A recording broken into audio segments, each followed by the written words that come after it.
नमस्कार, भारत एक्सप्रेस का digital platform देख रहे हैं आप। मैं हूं आपके साथ स्वाति शुक्ला कुमार।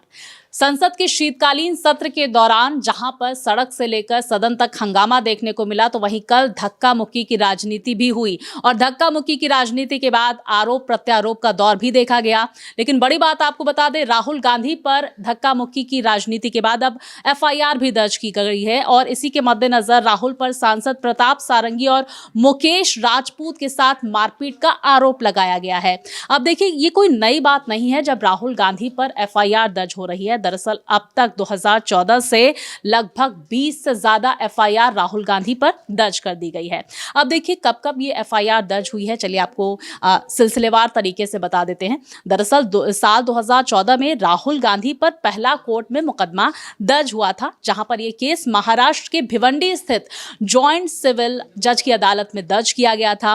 राहुल पर यह केस गांधी की हत्या में आरएसएस की भूमिका को लेकर जिस तरह से आरोप राहुल गांधी की तरफ से लगाया गया था, इसी को लेकर यह केस दर्ज किया गया था। अब यह केस क्रिमिनल और सिविल मानहानि से जुड़ा हुआ केस है।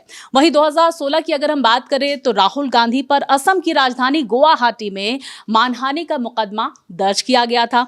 अब इस दौरान देखिए, यह केस जो है वो चीफ जुडिशियल मजिस्ट्रेट की अदालत में दर्ज किया गया था और राहुल पर यह जो मुकदमा है वो राष्ट्रीय स्वयंसेवक संघ की गई एक टिप्पणी को लेकर किया गया था।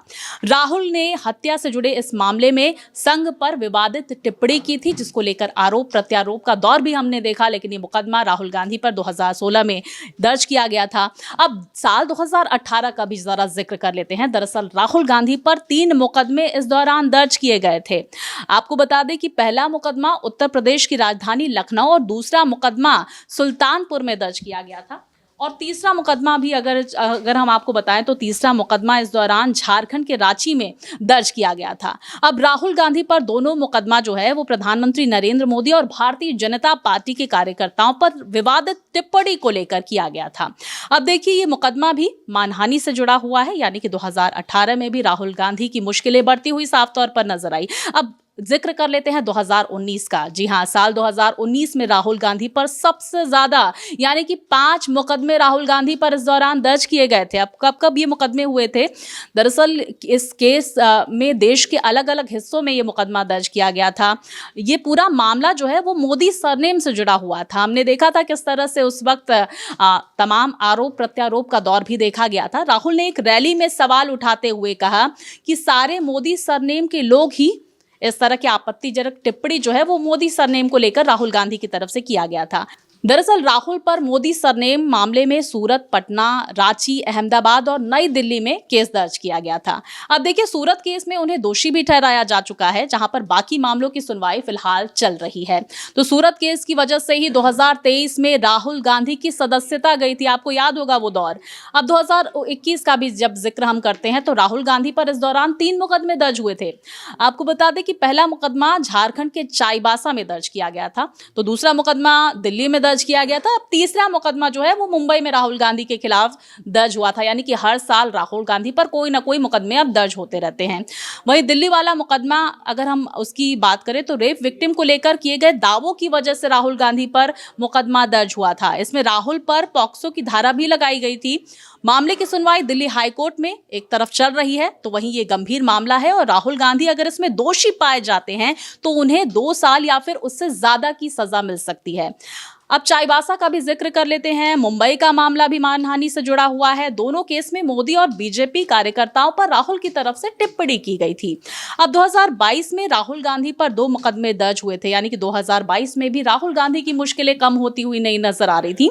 इस दौरान पहला मुकदमा देखिए बेंगलुरु में दर्ज किया गया था, जिसे कॉपीराइट उल्लंघन से जुड़ा हुआ है मामला के तौर पर देखा गया। वहीं राहुल पर आरोप है कि उन्होंने बिना परमिशन के अपनी यात्रा की थीम सॉन्ग जो है वो तैयार करने के लिए कॉपीराइट का उल्लंघन किया है। भारत जोड़ो न्याय यात्रा उस दौरान राहुल गांधी निकाल रहे थे, आपको याद होगा।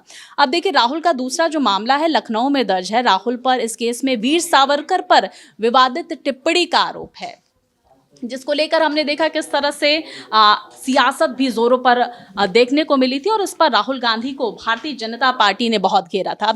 अब साल 2023 का भी जिक्र कर लेते हैं, जब राहुल गांधी पर सूरत में एक मुकदमा फिर से दर्ज कर दिया गया था।